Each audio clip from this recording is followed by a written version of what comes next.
Roma pasal 1. Ya. 3 bagian berikutnya menceritakan tentang dosa manusia. Apa alasan dibalik besarnya dosa itu? Dosa itu terjadi karena mereka tidak percaya kepada Tuhan sehingga melakukan dosa seperti ini. Mari kita baca 2 bagian terakhir dari pasal 1 Roma. Ya, 2 bagian itu. Tepat seperti itu. Allah membiarkan mereka memanjakan nafsu dosa yang memalukan. Hal itu dikarenakan mereka tidak percaya kepada Allah. Jadi, karena mereka tidak percaya kepada Allah, mungkinkah hal itu termasuk di bawah perlindungan kekuasaan MU? Allah tidak lagi melindungi. Tidak menyelamatkan. Sebenarnya, tidak percaya kepada Allah berarti langsung tidak percaya kepada Yesus. Di dalam Yesus terdapat kekuatan besar Allah. Jadi, mereka melakukan perbuatan dosa. Bagaimana mereka melakukan dosa? Perempuan-perempuan mereka meninggalkan hubungan seksual alami tubuh untuk melakukan hubungan seksual yang abnormal dan melawan fitrah alam. Demikian pula, para laki-laki mereka juga demikian. Mereka meninggalkan hubungan seksual alami dengan perempuan. Namun justru mereka membakar diri dalam api dosa. Laki-laki dengan laki-laki. Laki-laki melakukan perbuatan yang memalukan. Mereka dengan keberanian yang berlebihan. Mengalami balasan yang sepatutnya atas perbuatan mereka. Hanya bisa dikatakan, homoseksualitas. Laki-laki dengan laki-laki. Melakukan hubungan seksual.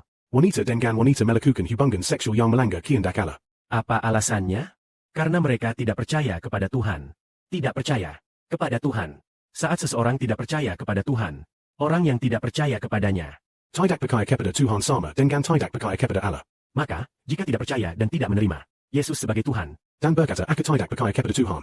aku tidak menerima Yesus sebagai Tuhan, baiklah, maka keselamatan Tuhan tidak akan menyelamatkannya. Dia pun tidak akan diselamatkan. Orang yang tidak diselamatkan akan dikendalikan oleh dosa setan. Dosa setan masuk ke dalam diri manusia. Lalu, manusia pun menunjukkan perbuatan dosa seperti itu. Dan apalagi yang ada? Masih ada banyak lagi isi selanjutnya. Di sini dikatakan bahwa karena mereka sengaja menganggap bahwa tidak ada Allah. Mereka dengan sengaja menganggap tidak ada Allah. Artinya, mereka tidak percaya kepada Allah lagi. Dan juga tidak percaya kepada Tuhan. Kemudian Allah membiarkan mereka dengan hati yang rusak melakukan hal-hal yang seharusnya tidak dilakukan. Hal-hal yang seharusnya tidak dilakukan itu, karena tidak percaya kepada Allah. Allah berkata, aku tidak peduli dengan kalian lagi, baik hidup maupun mati. Aku tidak urus kalian. Baiklah, karena kalian tidak percaya kepadaku, dan juga tidak berada di bawah namaku. Hiduplah, namun akhirnya kalian akan mati. Maka mereka tidak percaya kepada Tuhan. Tidak percaya pula kepada anugerah ilahi. Akhirnya, apa yang mereka lakukan? Di sini dikatakan bahwa mereka penuh dengan segala bentuk ketidakadilan, kejahatan, dan keserakahan. Dipenuhi pikiran jahat, kecemburuan, kebencian, serta perselisihan, penipuan, kejahatan, sambil saling mencaci. Mencemarkan nama orang, membenci Allah, serta sombong terhadap sesama. Bersikap sombong dan menciptakan kekuatan jahat. Tidak menghormati orang tua, bersikap bodoh dan tidak berpengetahuan, tidak menepati perkataan, tanpa kasih sayang keluarga, tanpa belas kasihan.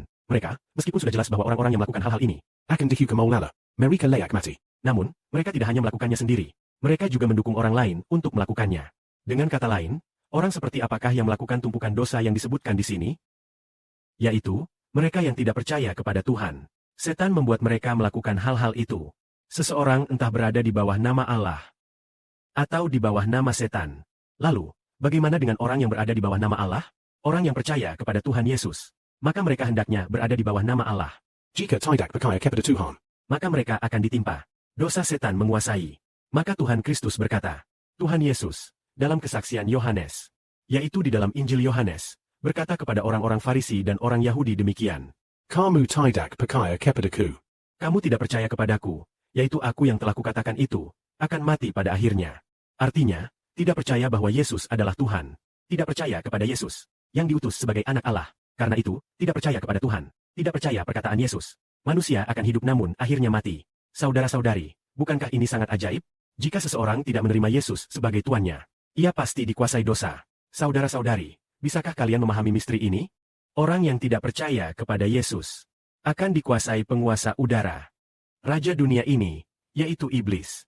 Namun orang yang percaya kepada Yesus, maka ia dilepaskan dari tangan iblis oleh Yesus. Dan dia Menyelamatkannya serta menempatkannya di bawah kuasa Kristus. Menempatkannya di dalam nama Kristus.